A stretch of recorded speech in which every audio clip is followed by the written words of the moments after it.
facilitating the dialogue. My name is Darryl Mesa. I'm the president of the American University of Sovereign Nations. Kia ora in my native language of Maori in Aotearoa, New Zealand. As soon going to introduce the panel members, some key points I think we've just learned and from our panel. We listened to several examples of disasters. To one in Japan particularly, the great East Kanto earthquake, which was a tsunami which killed 20,000 people, and also the 3 meltdowns at the Fukushima nuclear power station. So both a mixture of natural and man-made disasters. We heard in the Thai case of another type of disaster, a slow-moving and predictable disaster of the flood, which unfortunately is still coming back because of the nature of the floodplain of Thailand. And we heard from Prime Minister Hosoda that are the lessons being learned when we have this type of disaster. So we have several types of disaster, earthquakes and floods. Since this is a conference on disasters, I hope everyone has their whistle in their pocket in case of an earthquake, and you know the escape door there, and you know where the stairs are, since you came up the stairs, right? No. Okay, so please take note of the emergency exit in case of an earthquake and go under your table, which is a very strong table, duck and cover. The second part of the question that Miwako asked was examples of ethical dilemmas. We again hear a concrete example, the first from Dr. Hatayama of the triage system. How do we apply triage? Do we take out the most vulnerable baby from the earthquake, a life we can save? So triage has established rules in the medical system. Are we professional in applying this to all forms of disaster? And another ethical dilemma that Honourable Upset mentioned is, do we have enough resources, and how do we prepare in terms of a budget for preparation for disasters and the need for international cooperation, because the budget for disasters may be greater than any one nation state can prepare. And thirdly, the question was actually, what can young people do? The answers sort of didn't really address that question, but just other important information. One is the example, sharing of masks at the times of the COVID pandemic disaster, backwards between Japan and China, depending on who had the most masks in stock. And the important question of cross-border pollution and transboundary effects of disasters. Disasters are not limited to one or the other. And so we have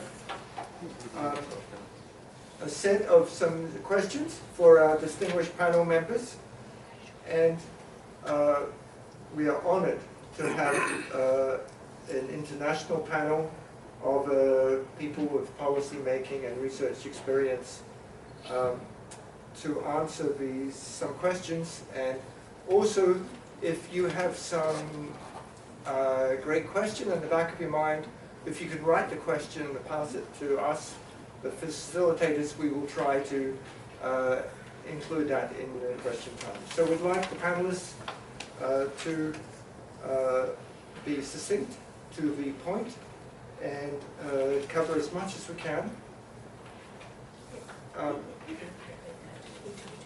Yeah, so let's introduce the panelists. So the panelist, Professor Emma Polio from the Philippines. Yeah. I will introduce the panelists. The Professor Emma Polio, Ateneo de Manila University. And the Mr. Isra Sunthornvut, Deputy Party Leader of the Democratic Party and former ASEAN Inter-Parliamentary Assembly Secretary General. And Mr. Hideo, member of the House of Representatives, former Minister of Justice.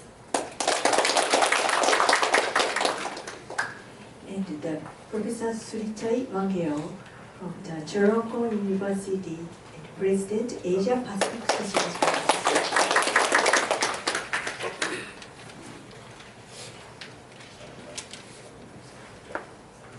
Okay, thank you. And so the first question, and then for the panel members, you can choose to answer some of the questions, and you can also pass over and you can come back. And we also always invite our dear Prime Ministers, if you have something in the back of your mind, please, you're welcome to take the floor again, if you like. So the first question is, the conference is about ethics and disasters, so what ethical principles or framework do you think are most useful for us? Please, we'll start, go down. Emma, would you like to make some comments? First of all, I'd like to thank Professor Miwako and Professor Darryl for organizing this very good forum. And also, I'm very honored and privileged to hear the excellent reflections of your excellencies. And I was particularly struck when Professor Minister Avisit said that as I speak, there's flooding. But as I speak now also, many people from my hometown, from Cebu, suffered September 30, 6.9 earthquake, killing over 200 people, not because of, mainly because of the earthquake, but because of substandard building of the gym where young people were there. So many people killed. November 4, Kamalgai or Tino devastated. More than 200 were killed and affected almost 1 million people. So I'm very thankful to the reflections of these excellent ministers. Let me start by saying about context. We live in unprecedented times. The IPCC report for policymakers summarized that the twin crises of our time, climate impacts, have created new vulnerabilities. It has increased inequalities and exacerbated by the COVID. So the twin crises of our time, climate and social inequality, have put more marginal, already marginal and disadvantaged people, more at a disadvantage. So I would say that I would propose, I'd say, a dialogic view of our way of examining our transitory analysis of scientific knowledge and mobilization of knowledge in order towards evidence-based solution and solutions-driven development with the intersections of climate, economy, and social transformations. Since I work on climate change, I have adopted basically the UNESCO ethical principles on climate in 2015, which basically subscribe to 5 principles of ethical behavior and action. Number 1, we must create new paths of development that is gentle and nurturing to the earth and the ecosystem so that we can be sustainably developed. And with this, it means that the fused nexus, food, energy, water, security, has to be really addressed, because in Typhoon Rai in 2021, Cebu richest province in the Philippines have 3 lines: food lines, energy lines, and water lines, because it was heavily dependent on fossil-based energy. And when I was studying resilience in Canada, I never understood, there were 4 components of resilience. Rapidity, the rapidity of the system to respond after a shock. Second, resourcefulness, how resourceful the system is. Third, robustness. And fourth, redundancy. I understood then that if an energy system that is dependent on fossil can be down if there is no alternative system. In Cebu, the gravity-fed water system in the north was the one who saved the city. So I would say that, you know, the first principle that for climate change is that sustainability anchored on resilience. Second, we must produce scientific knowledge with integrity in decision-making for climate change adaptation and disaster risk reduction strategies. 3, solidarity with people, communities most vulnerable to climate change. And 4th, we must adopt preventive, adaptive, and transformative approaches towards community resilience and preparation. And if we do this, it must lead to co-production and co-creation and co-benefits for all. And in this way, we can bridge science, policy, practice nexus on CCADRR and transform towards resilience, equity, and sustainable development. Thank you. Thank you so much. A lot of take-home points. Professor Surichai, could I ask you? Professor Surichai. I'm grateful for this chance to speak as the second respondent. The question, because I was meditating after listening to our colleague, Professor Emma, the question is the ethical principles. Yes, what framework for ethical decision-making is useful for disasters? May I just respond by thinking about the key spirit of the global consensus reached 10 years ago. That is, no one should be left behind. No one should be left behind. And the attention to the voices left behind must be attended to.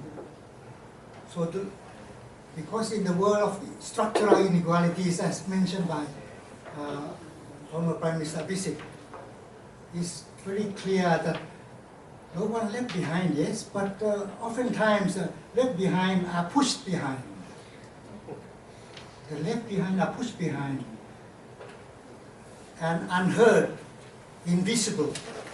So how we deal with this spirit of global consensus once reached, very rare in humanity, that the global agreement on SDG symbolized this core principle of ethical dealing with not only about inequalities, but also related to what Prime Minister Hatoyama also mentioned, that the sense of relating to the broader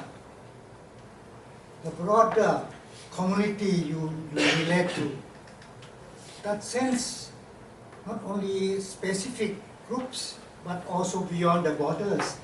In his what he said related to how the spirit of solidarity across Asia, in this case. So here, I think the answer to what ethical framework remind us to the consensus once reached as a historic humanity opportunity. But now we are living in a world where the consensus have been shaken in some way. There are some particular countries say they don't trust the climate, which is the strongest push for the consensus. The disaster from the climate made the whole consensus more possible. So I just relate this to, in the sense that the ethical principle relates much to maybe we are the politics of responding to climate induced, which are increasing, not only just specific concrete cases, but and more transboundary, more not limited to specific geographies. And in that case, we are faced with really the framework of how the left behind should be framed in different categories than nationalities, or different than the older categories that we are familiar to. So what I would like to end just by the framework relate to what is humanity. And now we also live in the world where the humans sometimes are very unkind to animals. So now I think we are pushed back to what does it mean to be a humanity in the world where there are many creatures that we are so interdependent. I just would like to end here by this UI spirit related to living creatures, that we are here together and have what disaster make us easily narrow down our sense of anchoring, and that is the danger. So maybe to summarize, we have a call for an epistemology of love, in the words of Dr. Hiyama, gentleness, Emma mentioned, Surichai mentioned solidarity. So, and the question of what is coexistence and humanity and humility. Thank you very much. We have a lot of questions, so let's go. Please. So thank you very much. Currently the country borders is meaningless, and we are in the same earth. So this is a question to the Mr. Isra. So how can international policy be developed within the Asian Inter-Parliamentary Union or Asian collaboration? Thank you very much for the question, former Prime Minister Hatoyama, former Prime Minister Abisin. Thank you, professors, for inviting us to this event. It's a very interesting question, and it's a very interesting topic that we're talking about today, because it's very broad, but at the same time it's very broad, but it's very specific in what we're talking about here. When we talk about ethics, disaster relief, humanitarian aid, there's one thing that I think can unite us all across the political spectrum. We all have our interests, we all have our national interests, we all have our vested interests, if you want. But there's one thing that I think can cut through all the bureaucratic red tape, and that's humanitarian aid, humanitarian assistance. There's no color, there's no flags in that. It's something that deep down within each human, if you want to call it, wants to help the other side, or if in a more cynical point of view, you can't say no to helping your fellow human or your border neighbor. It's just impossible. If you can look at the past with ASEAN, ASEAN is, on paper, it's supposed to be very consensus and united. But if you really look at the issues facing ASEAN itself, it's very fragmented. And we do pass things by a consensus, but in many cases, you hide behind the consensus. If you don't want things to get passed, you either study it or you defer it, but you never hear a no. You'll just hear, let's study this first, let's put this off to the next meeting. But in terms of humanitarian assistance or disaster relief, so on and so forth, you will see that unified stance for whichever country is able to contribute for their capacities. For the ASEAN Inter-Parliamentary Assembly, AIPA, Just a brief little background, it's been around for 40 some odd years. It is the representatives of all the parliamentarians in ASEAN. Whether you are a councillor, a senator, a congressman, a member of parliament, whether you're selected, nominated, elected, whatever which way you are going into your parliament, you are a member of AIPA itself. So AIPA represents the 3,000 members of parliament or parliamentarians all over ASEAN. And the mandate of AIPA itself is to come up with resolutions that are pending or affect the lives of the average ASEAN peoples itself. But for disaster relief or humanitarian assistance, there is one ASEAN entity that deals with this issue directly and very effectively. And that is what we call the AHA Center, which is the ASEAN, it's a very long name, so bear with me, I have to read this out. The ASEAN Coordinating Center for Humanitarian Assistance in Disaster Management. And that's I don't know how they got AHA out of that, but it's very long. And it was established in 2011. But like in all things in ASEAN, it depends on who the Director General or the Executive Director of that institute is.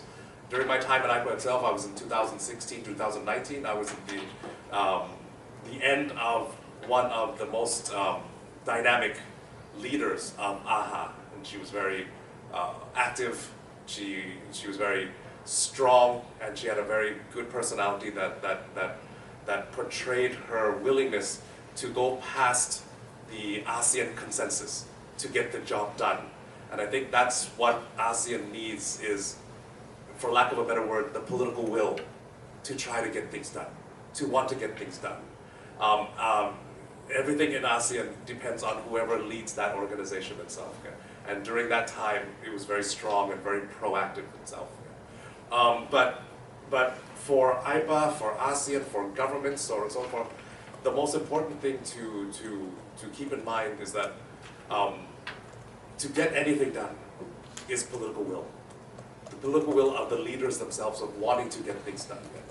And with assistance, with disaster relief, so on and so forth, it is a humanitarian issue that people want to help their neighbors. Like what former Prime Minister was talking about during COVID, about how there was help across countries that are sometimes has high tension. But in humanitarian issues, you look past that. Like in ASEAN itself, there are our neighbors with Myanmar itself, during it's a typhoon or Hurricane Nargis. The international community was basically cut out from providing aid to Myanmar at the time. But through our ASEAN channels, through our channels, through the openness of wanting to do things for our neighbors itself, we were able to provide relief to it. If you look at ASEAN, what I always like to say is ASEAN is like a gated community where we live in our own houses.